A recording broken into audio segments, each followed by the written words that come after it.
Chen. She's going to talk about data processing and feature exploration.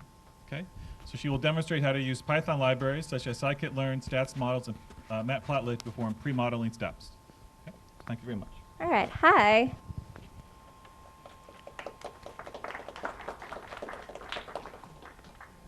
Okay, so today I'm going to go over pre-modeling. I think since pre-modeling isn't something as flashy as actually doing the modeling, it doesn't get enough attention. But if you're actually working on a modeling project, a huge portion of it is actually doing the data processing before you actually build the models. So I want that to be the focus today. So the goal of today's talk is to go over data pre-processing, so data cleaning, feature exploration, and also feature engineering, and show the impact that it has on model performance. And then on top of that, just go over a couple of the pre-modeling steps. So it covers quite a lot of material, so I'm going to go over it at a pretty high level, but if you want to talk about any of these in more detail, come find me. I'll be very happy to talk about this. Also, the way I set this up, it's very much tutorial style. I'm going to walk through it in a Jupyter notebook. Can you guys actually see the words? I can't. Okay, great. I'm going to walk through both the concepts, so the machine learning concepts, the code, and also point out the Python library, since this is a Python conference after all. And then I'm going to use an edited version of this data set called the adult data set to do all the pre-processing. And the objective is to build a binary classification model using this data. So I used a couple of Python libraries, but the main ones are NumPy, Pandas, scikit-learn, and matplotlib. These four actually cover a decent chunk of the workflow. So I'm sure there's a pretty huge range in terms of experience with modeling, so I just want to give a modeling overview, pretty quick, pretty high level, introduce the data, talk about data cleaning, so dealing with data types, how to handle missing data, do more data exploration, so how do you detect outliers and handle them, talk about plotting distributions, go into feature engineering, so essentially increasing dimensionality and also decreasing dimensionality and the benefits of doing both. And then finally, doing feature selection and model building. And I'm just going to contrast essentially data sets that have been pre-processed and data sets that haven't to show the impact that it actually has on model performance. So just to give a very brief overview of modeling, it's a statistical technique to predict some kind of given outcome. In today's example, it's going to be a binary classification model. So what this means is you're trying to predict the probability that observation belongs to one of two groups. So this is the kind of thing that occurs pretty often in real life. So for example, if I want to predict whether a given person will vote for Clinton or Trump in the next campaign, or whether or not I want to figure out if a person will be diagnosed with diabetes in the next year, or whether your credit card company wants to figure out if a certain transaction is actually fraudulent. So this is the kind of thing that happens all the time. So in terms of your data, you're dividing it up into inputs and outputs. So the inputs are those predictors. These are also called independent variables, or also called features. I'm going to use the word features because I like that better. And then there are outputs. So this is essentially the variable you're trying to predict. So this is called the outcome, and also the dependent variable. And essentially what a model does is it explains the effect that these features have on a given outcome. And to assess how well your model is doing, the way you would do this is you would divide up your data into train and test sets. You would build that model on a train set, and then you actually make predictions on the test set, and then assess essentially whether those predictions match the actual outcomes. And there are tons of metrics for doing this, but the one I'm going to use, and a very commonly accepted one, is the area under the ROC curve. So this essentially just measures the true positive to false positive rates. There are tons and tons of models that could be used for binary classification. So logistic regression, random forests, gradient boosted trees, support vector machines. So tons of different types of models. We're going to go simple today. We're going to choose a logistic regression in scikit-learn. So before we get started, I want to just give a little bit of introduction to the data. So the task is using given attributes about a person, predict whether or not their income is going to be less than or greater than 50K. So you could just import your data, take a look at it. So you have a bunch of different features. There's age, work class, education level, number of years of education, how many hours they work per week, race, gender, and then they have this outcome variable, which is the income. So whether or not somebody makes less than or greater than 50K a year. We probably want to take a look at our income. And so you can notice over here that more people make less than 50K than greater than 50K. And just for the ease of modeling, we want to transform this outcome variable, income, into zeros and ones. So if somebody makes less than 50K, that will be a 0. If they make more, then it'll be a 1. And then you will also divide up your outcome and your features into 2 different sets. So this X over here represents essentially a data frame of all your features, and then the Y represents your outcome. So it's a series. And then just take a look at what that looks like. So this is exactly what it was before. And so now it doesn't have this income over here. And then your Y will just have your income, zeros and ones, which is also your outcome, income outcome. So the first thing you do is do some basic data cleaning. The first thing you deal with is data types. So there are 3 main types of data. Numeric, so that's usually represented as an int or a float. And it could be anything like income or age, so just a number. There are also categorical variables. So categoricals are things like gender or nationality. And they can't really be represented very well in the form of numbers. So for example, what numerical value does female or male have? It doesn't really make sense. And then the last one's ordinal. So ordinal is similar to categorical, as it has essentially a scale, but that scale is a very arbitrary numeric scale. So it could be anything like low, medium, high, short, medium height, tall. But the distance between each one of those categories could be different. And models can only handle numeric features. So if you want to build models in categorical or ordinal features, you have to convert them somehow into numeric. And you can do this using, so you can do this by transforming that categorical variable into a set of dummies. So this set of dummies will essentially each categorical feature will be transformed into dummies that essentially represent each unique category. And those would be ones and zeros. So female, you could be 1 or 0, male also 1 or 0. And this is just an example of that. So education over here is a categorical feature. So you have a bachelor's degree, a high school degree, maybe you didn't finish high school, so you have 11th grade degree. One great thing about Python, it has really great tools that make your modeling workflow and your pre-modeling workflow really easy. So Pandas has something called get dummies. So instead of building something to actually make your dummies, you can just use this get dummies. Also, there's also a very similar package in scikit-learn called one hot encoder, which pretty much does the same thing.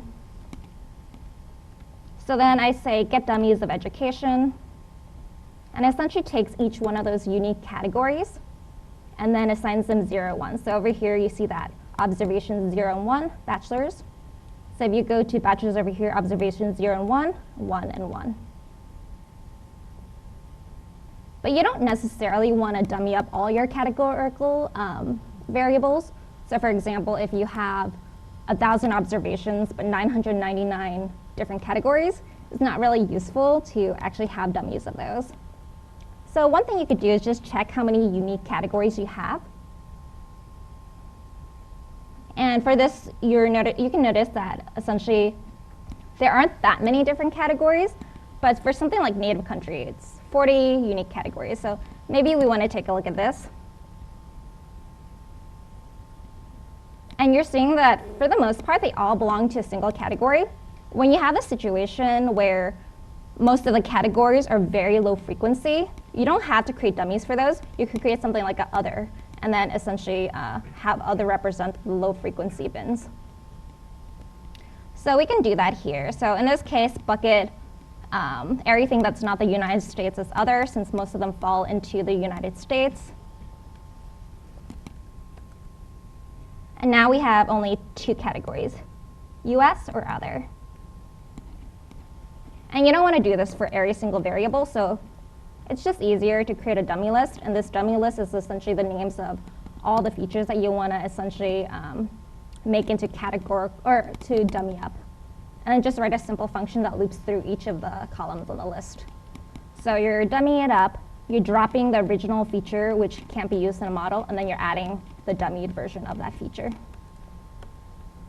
And this is what it looks like when you do it to X. So work class, relationship, race, sex, native country are now all dummied up.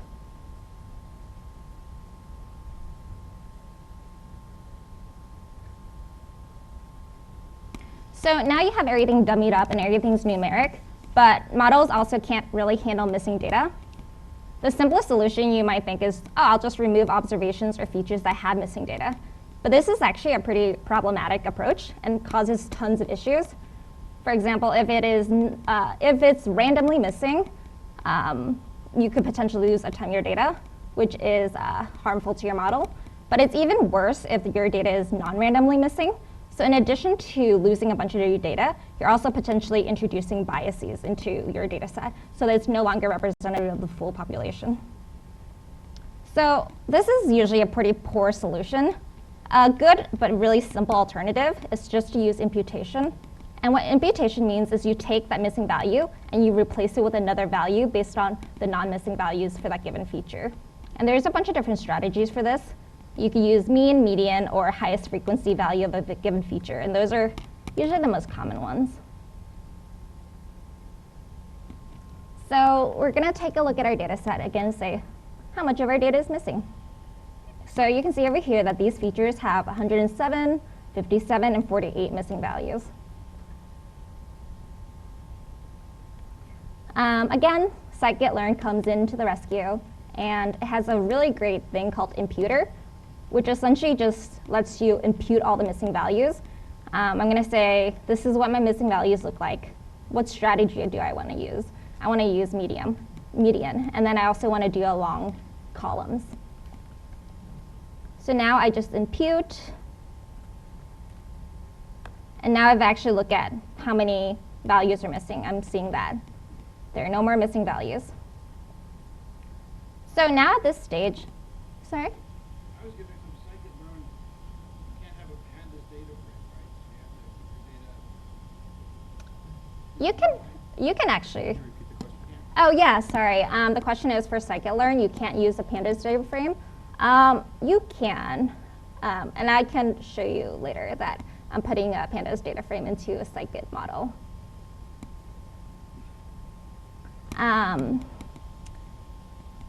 So for, where was I at? Okay, so right now, essentially your data is in a place that you can actually build a model, but you know, this data cleaning isn't the only part of pre-modeling. There's tons of things you can do. And so far, in terms of the workflow that I've shown you, a lot of it can be generalized and automated. That's why I created functions for them. But just understanding the problem, understanding the domain, and understanding your data is extremely important for building high-performing models. So this section gives some tools, essentially, to explore your data to make smarter decisions.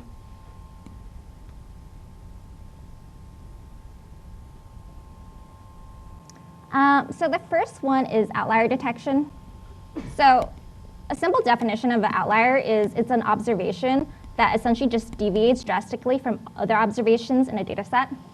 And this can occur one of two ways. It can occur naturally. So if you have a data set of incomes, Mark Zuckerberg will be an outlier in that just because he's much wealthier than most of us. But you can also have it occur because of some kind of error. And this could be some kind of measurement error because your machine is having an issue that day, or it could be human error. So somebody could be putting in their weight and instead of type being 200 pounds, they add an extra 0, and it's 2,000 pounds. So that's unlikely the actual person's weight. So why are outliers problematic? If they're naturally occurring, they're not necessarily problematic, but it can skew the model by affecting the slope. And this is just an image of that. So this is a data set with no outliers, put some outliers over here, and then suddenly the slope is changed. But also, if it's an error, it's problematic because it's really indicative of data quality issues. And since it's data quality issues, it's not really information that you really want to be using. So you can honestly treat them at the same way as you do with missing values. So using something like imputation. There are many, many different approaches for detecting outliers. There are actually entire textbooks dedicated just to this topic. But I'm just going to go pretty quickly over 2 of them. One is Tukey's interquartile range, and the other is kernel density estimation. So Tukey interquartile range essentially just identifies extreme values in your set of data. It's defined as essentially, so the interquartile range is Q3 minus, quartile 3 minus quartile 1.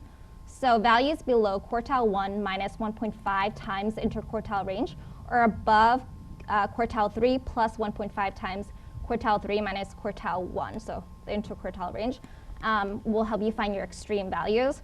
And this 1.5 is a little bit of an arbitrary number. If you want to find the most extreme values, you could change 1.5 to some other kind of multiplier. And a lot of people like to use standard deviation from the mean as a way to detect outliers, but I prefer Tukey simply because it doesn't have some of the problems that standard deviation from the mean does. So it doesn't make assumptions about normality. It also is less sensitive to very extreme values. And this sort of demonstrates what it is. So if you have this vector of data, you have your first quartile, your third quartile. The range is the difference between these two. And then you have this multiplier, 1.5. And then essentially you have a floor and a ceiling. And then the floor is less than the first quartile minus this number. And then the ceiling is quartile 3 plus this number over here. So in this case, 5, 6, and 7, and 104 and 132 are your outliers. And you could write a pretty simple function to do this for a given feature. So find quartile 1 and 3, the difference, find the floor and ceiling, and if it's below the floor or above the ceiling, then essentially it'll just give you your outliers. So if we do this for age, you're just seeing that the outliers in this case are people who are older who are still getting income. And the reason I also give indices is because it's usually helpful to have indices. If you're interested in imputing or something else afterwards, then this is a good way to access those data points. The other method is kernel density estimates. So this is a non-parametric way to estimate probability density function of a given feature. It runs a little bit slower than Tukey since it's not as simple.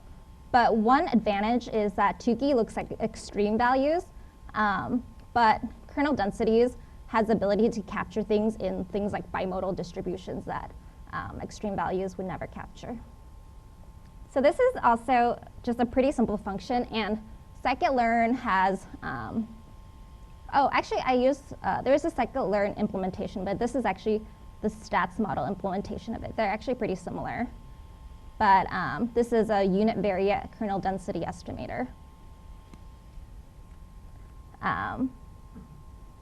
So you can find this univariate on a scaled version of your input feature, and then essentially come up with something pretty similar, where it's just a lot of people who are older who are working.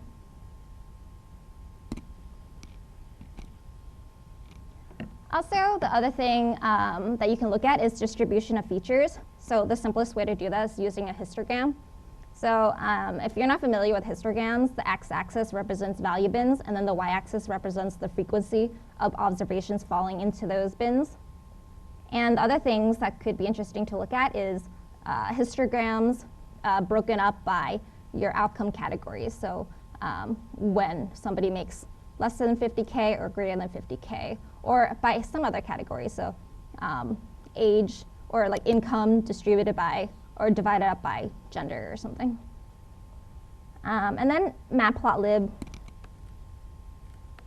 makes it really easy to make a simple histogram. So this is the one is just of age. And then this is a function that does something similar, but now it breaks it down by your outcome variable. So you're able to look at the distribution of age when the dependent or the outcome variable is 0. So when somebody makes less than 50K, so that's in the blue, and also when they make greater than 50K, so that's in the green.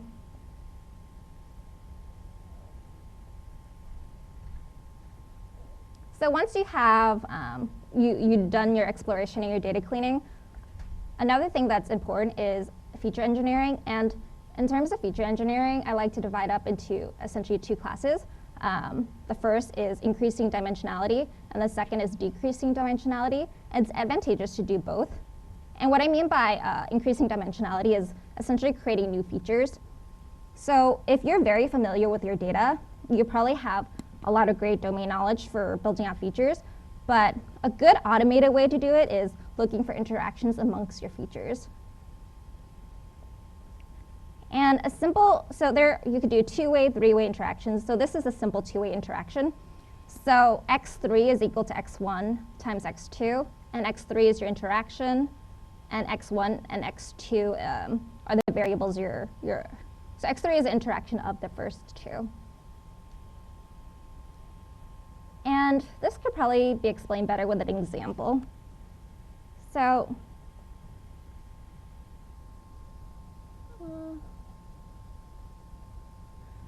say that you're interested in predicting somebody's sentiments toward climate change, so whether or not they care about climate change and are concerned about it. And say you have 2 variables, which are education and political ideology. So you could obviously put both those features into your model, but another interesting thing to look at is also the interaction between the 2 variables. So what you can tell here is if somebody is extremely liberal or moderate, as their education increases, they're actually more concerned about climate change, while if somebody is extremely conservative, it actually has the opposite effect. So with the increase in education, they're more likely to care less about climate change. And if you're just looking at education as a whole, these almost cancel each other out in the aggregated data. But by creating an interaction term, you're able to separate those out. And essentially this interaction between these 2 features provide more information than just like the features alone. But one thing to note is interaction terms really blow up your data. So essentially if you have 10 features, you have 45 2-way interactions. If you have 50 features, you have over 1,000. If you have 100 features, it's almost 5,000. And then if you have 500 features, you get over 100,000. So you don't necessarily want your data set to grow so big. And it's not really recommended to just go and have these kind of 100,000 interaction terms in your data. So if you know your data well and you know potential areas for interactions, it's better to use domain knowledge rather than creating 100,000 interactions. And dimensionality has essentially benefits and costs. It's very beneficial because essentially you're adding new information, but it's also really costly. One, because computationally it's very inefficient, and also 2, it causes issues with potentially overfitting your model. So you're always trying to find the balance between adding more information, but also not having it be too high dimensional. So scikit-learn has essentially a tool to let you build interaction terms across all your variables. Since our data set isn't too high dimensional, this is something I feel a little bit okay with doing. So this is just a function that's called add interactions. You input your set of features, and then it creates 2-way interactions between all those features. And then since the interaction terms for dummied categories within a categorical feature is always going to be 0. You remove those. So over here, we're just adding interactions for X. So now you can see you have interaction between race is white, and also gender is female, race white, gender is male, and so forth. So now your data set is actually pretty big. It's about 1,700 features now. So the opposite of doing things like finding interactions or building new features is to go the other way around, where you're doing dimensionality reduction.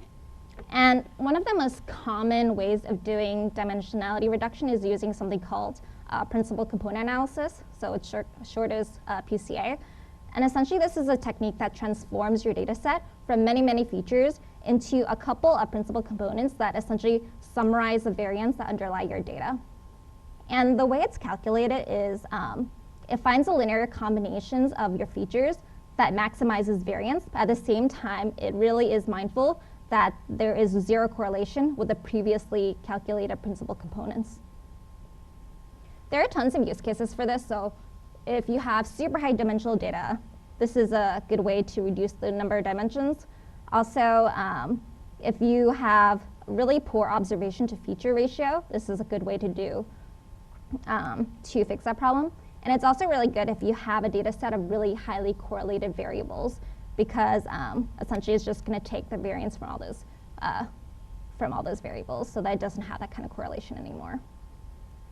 But the main downside of using something like PCA is it makes the model really hard to interpret. For example, if you're predicting income, age makes sense, education makes sense, but principal component number 1, 2, and 3 don't really make sense. And this is just an image of what it looks like. So you take all these different features, education, health, housing, climate, and then essentially you're creating, in this case, 2 components out of all those features. And scikit has a really great implementation where you essentially just tell it, I want n components is 2, and it transforms your entire data set into 10 new features. So again, one of the problems is that it is a bit hard to interpret. These are just arbitrary principal components, so it's really hard to talk to, for example, a client or somebody using the model and tell them the drivers of their target outcome variable, because you'll just have to tell them it's principal component 1. And then, so the last part is once you build your new features, once you have your data cleaned, once it's in a form accessible for modeling, you can actually build your models. So the first step is just split your data into train and test. So there's a really easy way to do this using train test split in scikit. And now you notice that originally you have about 14 features. One of this is the income. And now you have more than 1,700 features.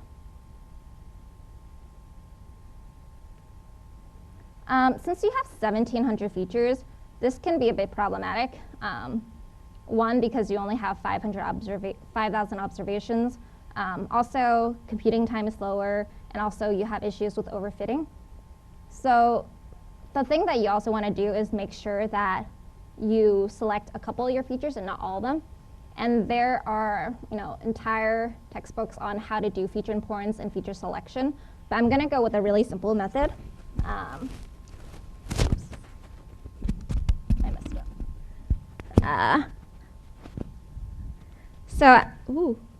So I'm going to go with a really simple method, which is select k-best in scikit-learn. And this is a unit variate method of doing this.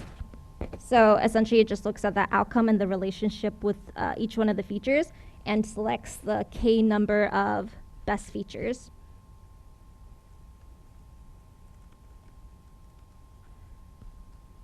So now, this is your list of selected features. So you can notice there are a lot of interactions here. So things like age and hours per week, so how much they work, age and education, things like education number and hours that they work. So tons of interaction terms within your selected features. Then you could build a simple model. So I'm just using a logistic regression model in scikit-learn, and then I'm going to use the area under the ROC curve to determine how good that model is. So over here we see that our AUC is 0.88, which is a pretty decent model. But I think it's important to have a source of comparison, because we're talking about how preprocessing actually helps you improve your model performance. So let's build a second model on unprocessed data. We have to still process it a little bit in that, it still can't handle categorical variables. It still can't handle missing data. So let's do it using the approaches I warned you against. So just get rid of things that can't be inserted into the model. So get rid of non-numeric columns, and also get rid of rows that have missing data. And then now try to build that model. So you notice here that the AUC went down significantly. So the AUC is at 0.61, which isn't, well, it's sort of awful. Because, 0.5 is random, so that's pretty close to 0.5. So this is not a good model. And just for comparison purposes, so the first model with data preprocessing, and also notice that it was very simple data preprocessing. It wasn't even that I was doing that much or using any kind of domain knowledge at all. It was like very automated ways of doing preprocessing. It had AUC of 0.88, and then without it's 0.61. So that's a 44% improvement using pretty automated techniques. I think I still have 5 minutes for questions. I can't see anyone. Just shout.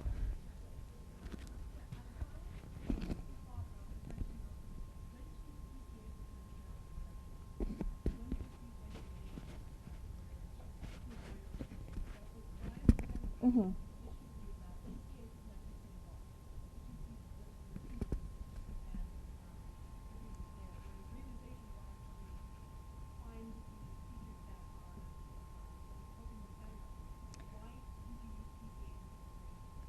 Yeah, in general, regularization I think is better than PCA in almost all cases that I worked with. Some of the cases where I've used PCA that's good is with things that are really high dimensional. So for example, things like text data.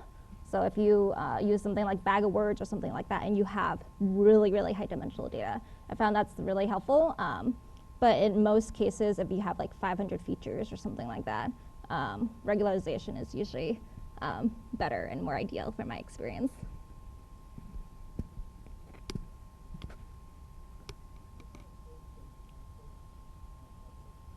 Sorry, what was that? Yeah, I'm going to post the notebooks in the data set.